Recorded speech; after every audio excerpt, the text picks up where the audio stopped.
BX trade nữ yo ra chỉ thế dù họ yo sang lại đấy là hiện cầm lại lon để nữ tao đi trả thế khó đi khó xiên để nữ nè họ mua ra chỉ nụ nó của ai ta vai cho nên một bao cho thì BX trade này ra chỉ BX trade nó chỉ nữ yo ý hung bẹpการเทรดor là mộtจัดcho họ battery option นี่จะนิยมการเทรดไหลยาสั้นนะหยอเก็บกำไรยาเจ้าไหลยาสั้นการเทรดเราจะจะแบบเทรดมันหนึ่งมั่วต้าตูนะหยอนี่จะว่านี่เราศึกษาการเทรดอย่างนี้หยอเป้าแต่หนึ่งมั่วทาง forex อย่างมั่ว future อย่างมั่ว IQ option มันต้าหุ่นแบบนะหยอแต่เชื่อกูไอ้ตัวว่านี่เจฮอลล์เนี่ยเราการเทรดเนี่ยจอม BX เทรดเนาะวีแต่ก็สามารถเก็บกำไรเตาลอนเตอเปเจวีเคสนะอย่าเปเจวีซื้อก็อย่าเสียเราเสียเนี่ยจอมเตอเปเจวีกำไรเรากำไรเนี่ยจอมเตอเปเจวียอลินเตอเนี่ยขั้นตามอยู่เติมเนี่ยจะเขาเนี่ยฮอบริจาค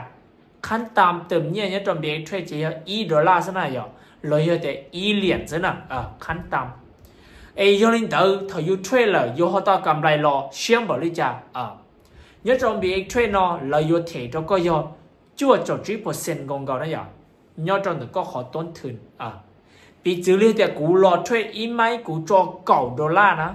chỉ có máy đỡ cú nó đó nhở chỉ cú tao yếu $9 cú khó thường cho cá lò thế tại chỉ cú họ tao chua chút $3 cho cá lò thế này nhở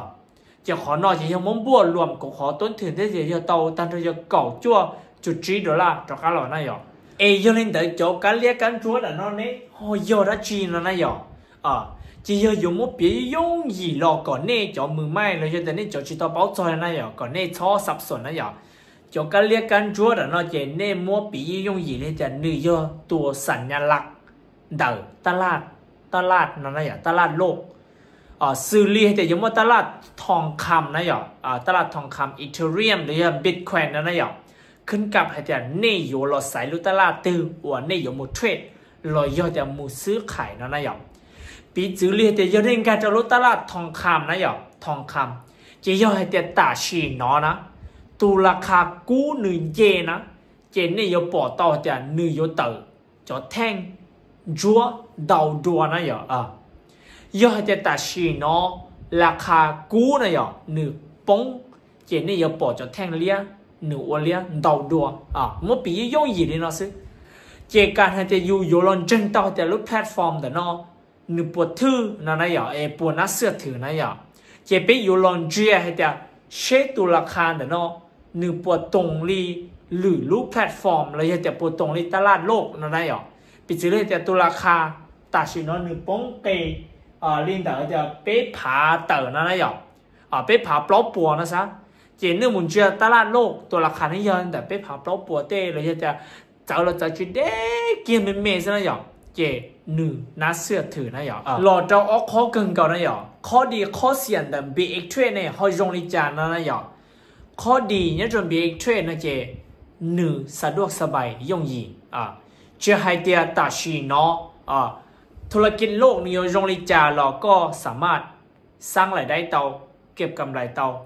chỉ hai tia đủ chán đủ naเราก็สามารถเนี่ยเขาเจสร้างรายได้เตา主要ก็หมดสอตรงหมดอินเทอร์เน็ตซึ่งก็สามารถสร้างรายได้เก็บกำไรเตาที่คนจีจุดดีเจย่อยแต่ก็ลงทุนเตาตามแห่งนะอย่าง$1สิก็สามารถลองไปเป็นเตา$1สิยังเป็นมุเทียบตัวชีวิตตัวจริงจะไปโคตรเดียวเจ้าหนึ่งไปลงทุนจะรายได้ชีเกียนะอย่างให้จนเดือดจุดเสียนะอย่างเจchỉ là tỷ ta là cú là trend thế rồi cú bỏ cho trong lên của là trend này à khó chút xỉa lo chấp lại chỉ do vì thầu nên là trend lấy cho thế cú là trend cú chỉ là cờ lấy cho thế nên chỉ là cờ chỉ làศึกษา có bao nửa to này à nên là trend chỉ nên chỉ là đầu thế này àอยู่đầu sẽ chỉ của hai đứa này thế nên เก็บกำไรจะไล่เอาตัวรอดจะไล่นะอย่างchỉ hay nên有khử nhẹ là有ว่าได้chỉแล้วnên有主มั่วความรู้การศึกษาcho đến đỡ có đào lên đào này rồi nênที่เหลือkhử nhẹ lòn đến đào này rồi họ giờ thì nó nên là tradeนะ เนี่ยที่จุดเป้าแต่จากการเรียกการจั่วเนี่ยยอดจีแนวหับแนวต้านหนึ่งตรงนี้จะเทรนขาขึ้นขาลงเนี่ยเขาตรงนี้จะไซด์เวทเนี่ยเขาตรงนี้จะยอดเนี่ยที่จุดเป้าคอมมันเมลินอเลยนะเจนแน่นอนนะอย่าหนึ่งเรื่องธรรมดายอดทุนเนี่ยเราเทรนเนี่ยเก็บกำไรเฉลี่ยเจนแน่นอนวีนี่ที่จุดเป้าขอจีเมลอนแต่นึงเลยนะอย่า